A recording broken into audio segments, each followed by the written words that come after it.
Welcome to Life in the Bricks podcast, where we talk to real people about programs that enhance our community so that we can build bigger and better portfolios while providing options for our residents to achieve self-sufficiency. I'm your host, Tony McGinnis, Executive Director, CEO with the Huntsville Housing Authority. All right. Welcome to Life in the Bricks podcast. I'm excited about today. We get an opportunity again to talk about community events and what's going on in the community. And I think this is perfect timing. We have with us a true leader in the region.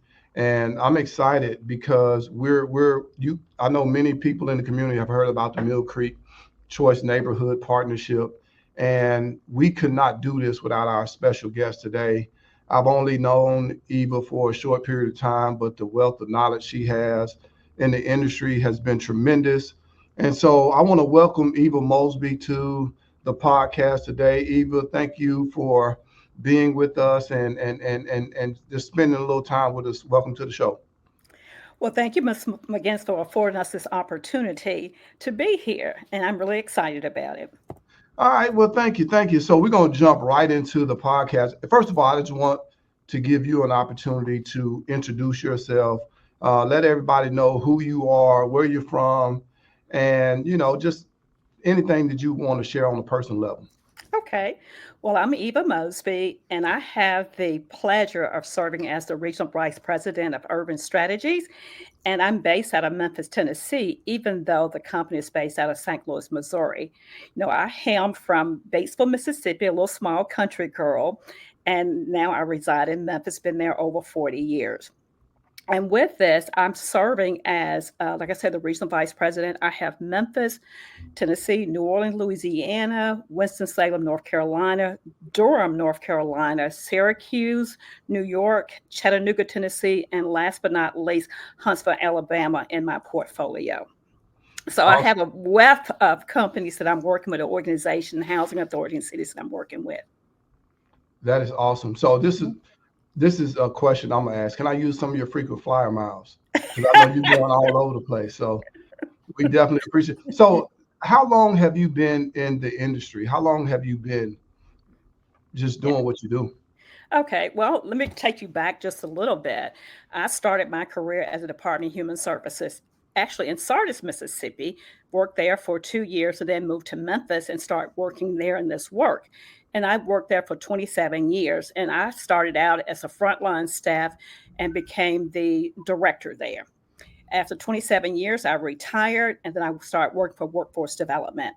And now, after I left there, I came to Urban Strategies, which we say USI, and I've been there for 7 years. And I started out as the operation director at Urban Strategies, then moved into the regional vice president role. And I have a bachelor's degree in finance, so I love the numbers and stuff, and from Delta State University in Cleveland, Mississippi. And I also have a master's degree in public administration from the University of Memphis. Awesome. So being in the industry so long, have you seen any changes or has it seemed to have gotten better? What are some of the things that you've seen as this industry starts to just continue to unfold? What have you seen? We have definitely seen the industry evolve. When you start talking about all the social programs, there are times when, government, they cut some of the programs and they may expand a little. But for the most part, when you start thinking about the housing, you think about Hope 6. That was one of HUD's signature programs, was that Hope 6. And really it focused more on housing as opposed to families. And we said now Choice Neighborhood, or CNI as we so fondly call it, has really, we say it's Hope 6 on steroid. It focusing on 3 components: the people, the neighborhood, and the housing. And we always say the people are the most important piece of the puzzle because you need people to live in community, you need people to live in housing. So we have really seen that shift where HUD is really intentional about calling out, hey, the people, they're the most important people. If we don't serve the people and have them self-sufficiency, we've done a disservice to this program. Awesome. So just to dive into urban strategy a little bit, can you tell us a little bit more? And I'll tell you, I was very impressed when we first met We had a chance to meet in St. Louis, but tell everybody about urban strategies and what the residents can look for when they see that urban strategies is on the ground. Well, Urban Strategy is a national non-for-profit organization. We specialize in human capital. We also, especially where these communities going through redevelopment and putting families at the center of our results. And in doing that, we're very intentional about using data to inform the work. We have 5 pillars of work we're looking at. The first one is to ensure that the family are stably housed. So we don't want the housing authority in the city to receive funding from HUD and then turn around and push the families out and they don't have the right to return. So we're very intentional about working with them to ensure they are stably housed. And if they're having some challenges, let's work to try to overcome those challenges because that's important to us and to her. Then we also look at education. And I always say from the womb to the tomb, we want to ensure that everyone's dream for its education is realized. We want to ensure that, hey, when the baby come out the womb, that we're reading to them, that they're getting that nourishment that they need. And then I can be a senior and decide I want to go back to school, whether it's get my high school diploma or to really further my college degree, working with them intentionally, providing that one-on-one support. And then we look at workforce development or economic development. We really want families to have a career and not just any job. So how do we really be intentional with working with them with those job opportunities, really working with you to those interviewing skills, just so you can get that job. And we look at in every city, what are those demand occupation jobs so that we can really upskill our families for that. And then the next one is health and wellness. And we realize that if family are not healthy, you don't care about any of that other stuff. So how do we ensure that you're seeing a doctor every year, at least annual checkup, and not use the emergency room as a primary point of contact? Because we know that they will not keep your record the way of primary care and provide you the best care. And finally, is policy and influence. We're really working with the family to advocate for themselves. And in addition to that, we look at the policy that may be negative impacting families so we can advocate on more on a federal level because we believe in doing advocating for our families. So those are the things that families can look for. We're really as an advocate. And so we want them to see us in that role. We build that trust so they can come to us. And we may have to push the housing authority on this a little bit too, because we know, you in the business collect rent, and how do we work with them to really overcome a lot of those obstacles? You said something that was very important. I try to share this with community leaders when I speak. Mhm, This is not a mhm. gentrification project. The residents who are there will get the opportunity to come back. But I think more important is that you all will help them reach another level that they probably didn't think that they could reach.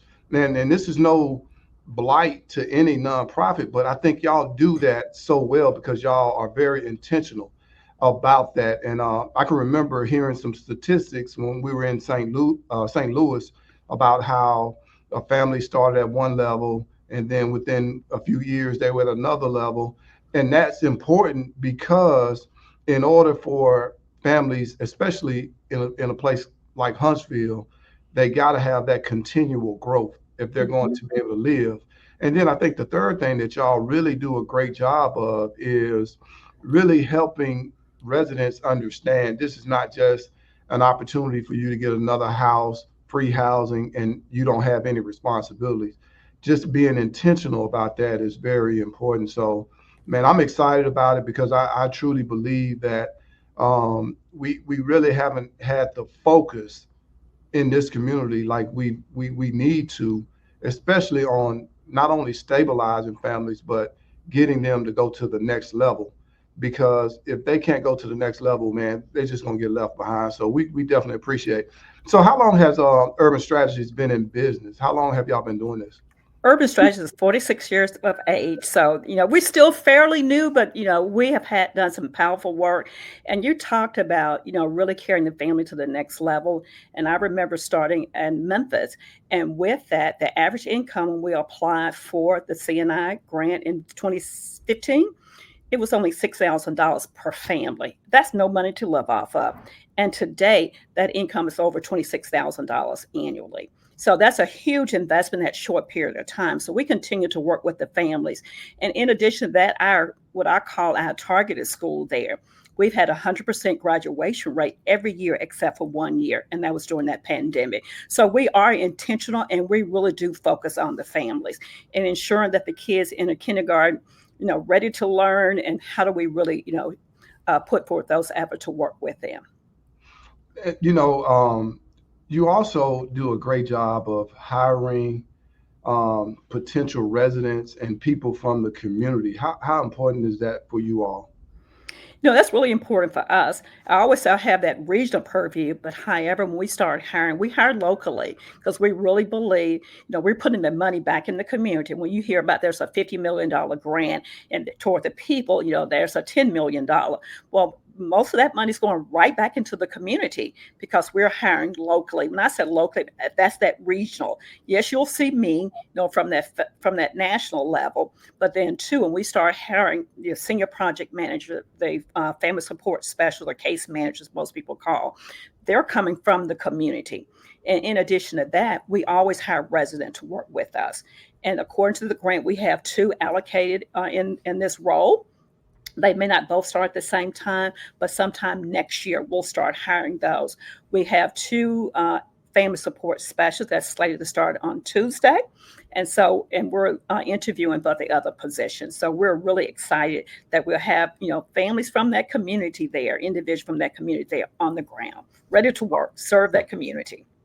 Awesome. That's so important because I think for residents to see or to kind of know somebody's story, that they're from the neighborhood, that they're not just coming in and, preaching or giving false hope. This is important. So we definitely appreciate that because, that's important to kind of see a familiar face, people that they can relate to. And you talked about this a little earlier, but can you just kind of, with the amount of organizations that you all are working with all across the country, do you have an idea of how many people that you are serving, or some of the bigger markets, and are you doing something different in those markets that you would probably do in a smaller market? Actually, we do similar work because we look at the community and it's really based on what those individual needs are. We don't do direct services, so it's important for us to work with the partners. And of course, in Huntsville, there were over 20 partners that did leverage letters. And so we're intentional about working with them. And really, when we go through and do the needs assessment of the families, there may be some other needs that are identified, and we seek out partnerships to really make sure we can meet all of those needs. Or there are employment opportunities, and we know that with all the development going on, there will be some employment opportunities there too to actually work there on site and do some of that development. Whether it's the groundkeeping, whether it's bricklaying, or whatever those skills you may have, you have an opportunity, and we call that Section 3 employment opportunities there. And HUD is really intentional about that. We need to hire people from the community. So when you start talking about families, do you have a set of goals that are in place that you're looking for the families to obtain? We do. We do. In fact, when we applied for the funding, HUD had required us to list some goals there, and we did list some goals, just like for economic development. And this is over an 8-year period. We did say, hey, at the end of the 8 years, we want 85% of the work-able individuals to have jobs, to have employment. So which means then that we're really still starting now at those 16-year-olds or 15-year-olds. How do we get them ready? Because in 8 years, we want you employed or in school if you're work able. Now, if you're not work able, that's a different thing. You're excluded from that denominator. And then we look at health and wellness.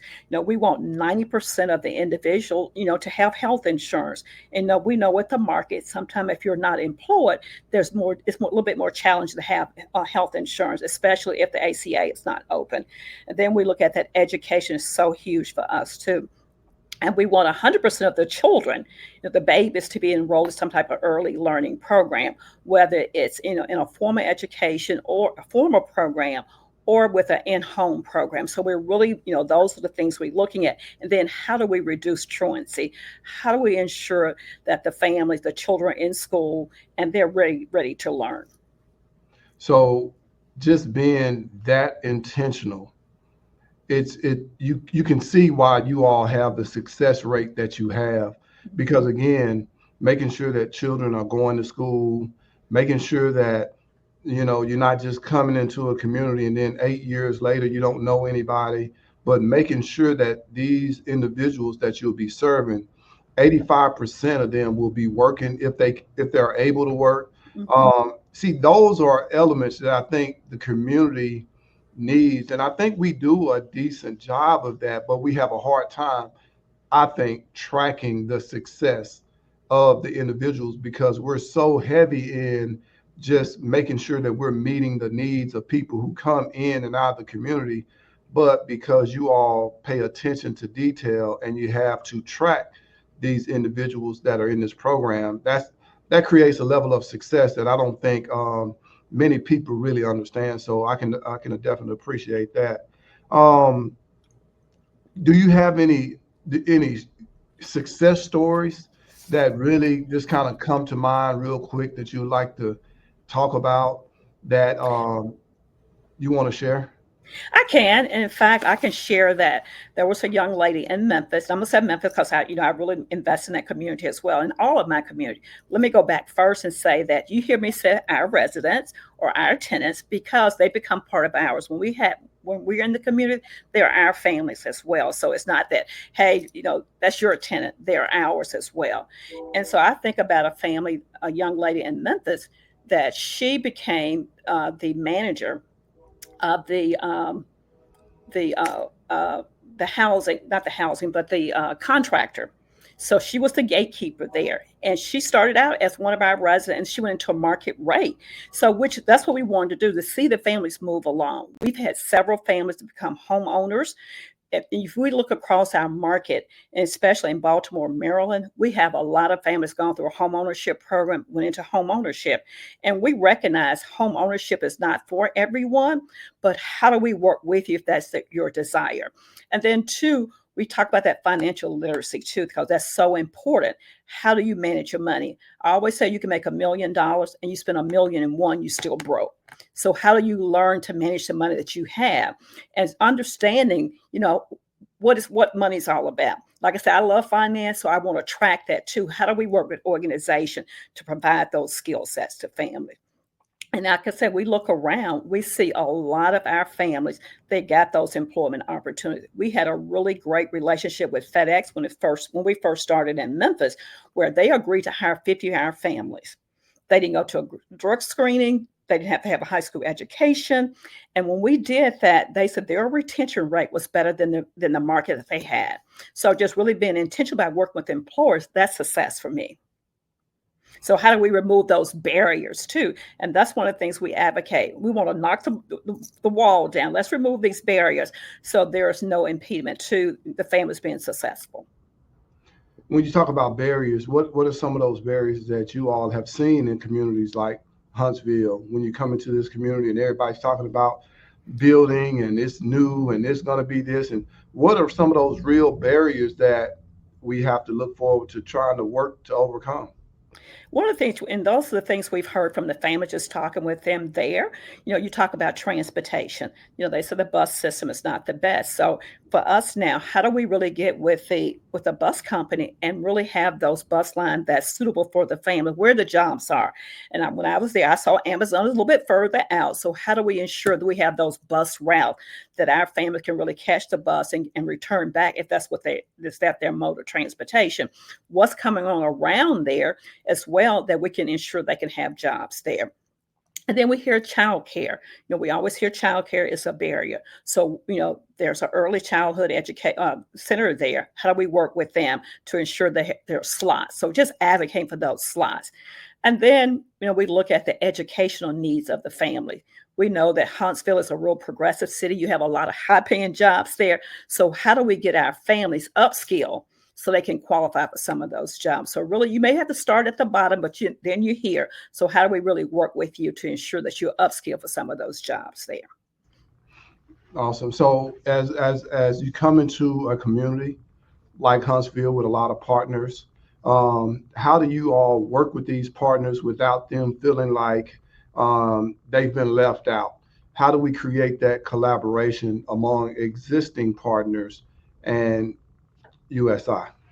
Okay, that's why I said we're very intentional. We don't do the direct services, so we rely on the partners, and by having those quarterly meetings with the partners, and then we have individual meetings with them. If there's some additional things been identified, we're meeting directly with them, whether it's via phone or whether it's they're in the meeting, because the local team would develop those relationships as well. It's not me holding all the knowledge and working directly with the partner. It's the team, because that's their work. And so really being intentional about communicating with them and knowing what they're offering and knowing how they can support the families. So we don't want them to feel, they're the bigger part of the equation, because they're providing us direct services, and we provide a service linkage to them as well. And I think communication is huge. No, you communicating. If we're communicating to you, you shouldn't feel left out or feel threatened in any way. And your role in working with housing authorities, I know you 46 years. First of all, I want to say, as a nonprofit, to be doing this type of work for 46 years, that shows a track record, because you're doing this all over the country.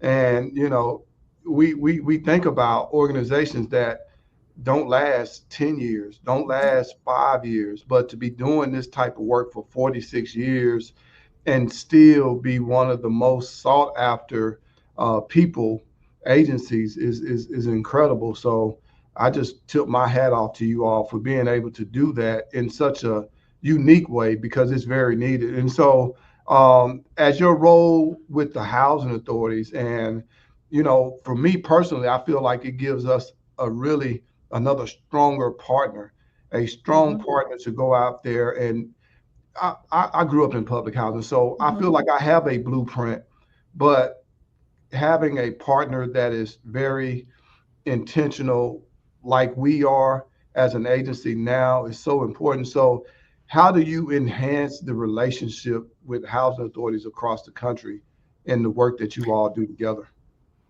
And that's very important. Working with the housing authority, we know that's our key partner. That's the reason we're here. You brought us to the table. And with urban strategy, we have more CNI awards than anyone in the country. So of course, what that gives us a level of expertise. But even with that, we still humble enough to know we can't do this work by ourselves. We have to lean and depend on the housing authority. And we're meeting with you. We're having at least monthly meeting with the housing authority. And really, if there are some difficult situation, we're strategizing with you. It's not like we're imposing our rules. We're strategizing with you so that we can come up with a solution that, that's viable for everyone. I want to go back, and as you talk about working with the housing authorities, I want to go back to something that you said earlier. You all become advocates for the residents. And again, that's something that should be applauded as well, because when you have resources that come into an agency, oftentimes they're not necessarily as concerned about the resident, because they're going to get funded no matter what. But with this and the work that you all do, having another advocate, I think that's important, because residents need to know that they have an organization or organizations that are looking out for their best needs and their best interests, so that they can achieve the level of greatness they want to achieve. Most individuals just don't wake up and say, hey, you know what, I want to live in public housing one day. They end up here because of circumstances, situation. But advocate is such a strong word, and I can just appreciate you using that language, because a lot of people will be intimidated by that, but I'm not intimidated by the fact that you all will come in and be advocates for the people that we serve, because that's what it's all about. At the end of the day, you got to have folks who are on that playing field that's going to give our residents the opportunity to be as great as they want to be. And so what are some of the lasting impacts that families have by going through and benefiting from some of the services? What are some of the lasting impacts? Okay. And I just want to address what you just said too. In addition to us advocating for them, for the families, we also hold them responsible as well. It's not enough us just to do things for them. We have to hold them accountable for the action they take. For every action, there's a reaction. So how do we hold you accountable? And when we think about the work that we're doing, some lasting impact, we want you better off. Every housing authority, every CNI we work in, we want to leave the families better off than we came. The average income now is $7,000. Hey, we want you to have $50,000. So how do we work with the families so that you're better off? We want all the children to graduate from high school on time. We want them all to go to college if they're desired. But if it's not, how do we really ensure that you're enrolled into a skill program so you can get a skill? Because we know those skilled jobs pays really good money. What are those certificates and stuff? So really ensuring that the family is better off. And I always say that when we talk about we're looking at the data and letting the data inform our decision. We're working with the families. We do an individual development plan and a family development plan. So we allow the family to tell us what they want and how do we help them that roadmap to get there too. So we want them better off at the end. When we leave there, and when I say leave there, when this grant ends in 8 years, we don't leave the families because we're really intentional about 8 years would not necessarily make it will make a change, but then too, we know that they need more support than 8 years. So we're always looking then. So how do we find some philanthropic dollars or, raising money to really support the family in that sustainability period? Because there are some interests we've been in 20 years after the grant has ended because we're really intentional about serving those families. You talked about the individual plan and the family plan. Mm-hmm. Oftentimes, what I've seen is that we sometimes tend to think that we can have a blanket or a one size fits all approach because everybody's living in public housing.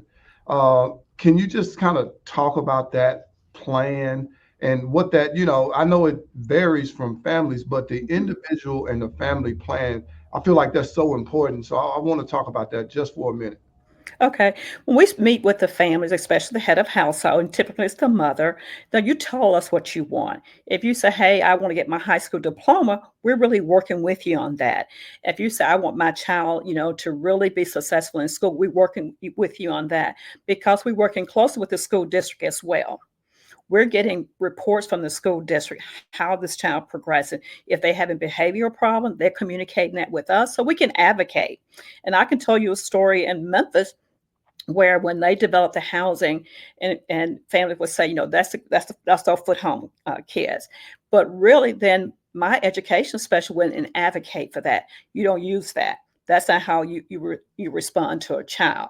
So, really, going with the parent, going alongside the parent, walking with them, holding their hands through that. So whatever that dream is, and just like our desires, their desires would change too. That plan would change. So once you said we don't lock you in on it, but how are we working with you step by step to get there? Because I know we all shift. When we're in college, we change our major 2 or 3 times. They can change their plans several times. But then too, we do incremental steps to get there because we don't want to be overwhelmed with that. Because if I say I want to be a doctor and all of a sudden in 1 year I'm not a doctor, I feel like a failure. But what are those steps it takes to get there? Awesome.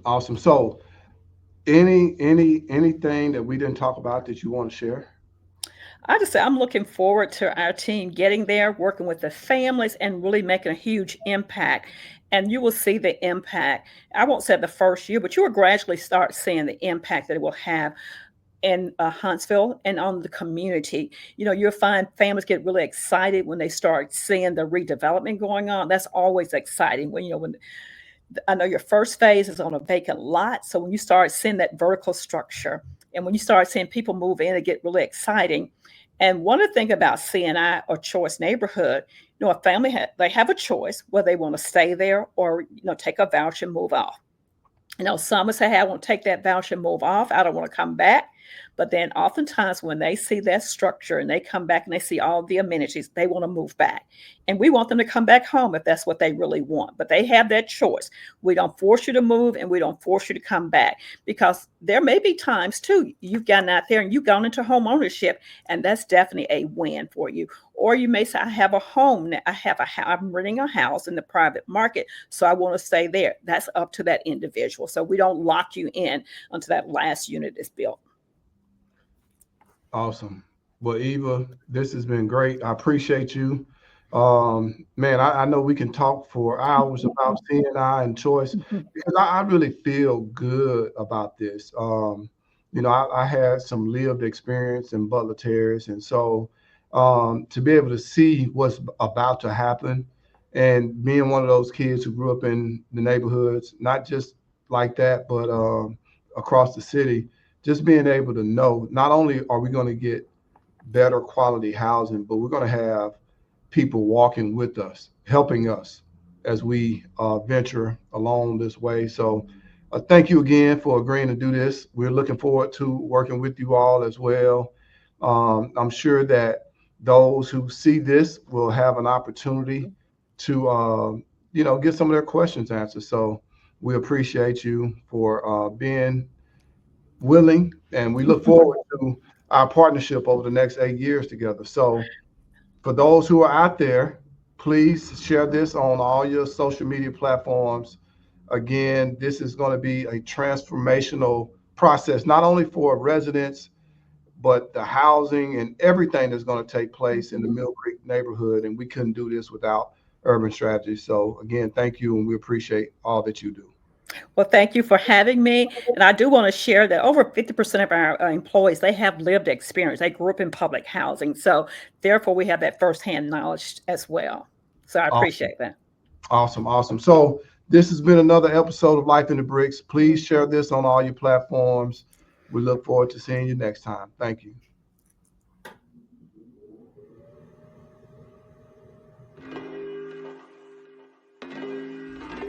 We've come to the end of the podcast today. Please share the link on all your social media platforms. We hope that you all will join us again next time. Until then, keep serving and keep pushing. This has been another amazing episode of Life in the Bricks podcast. Peace.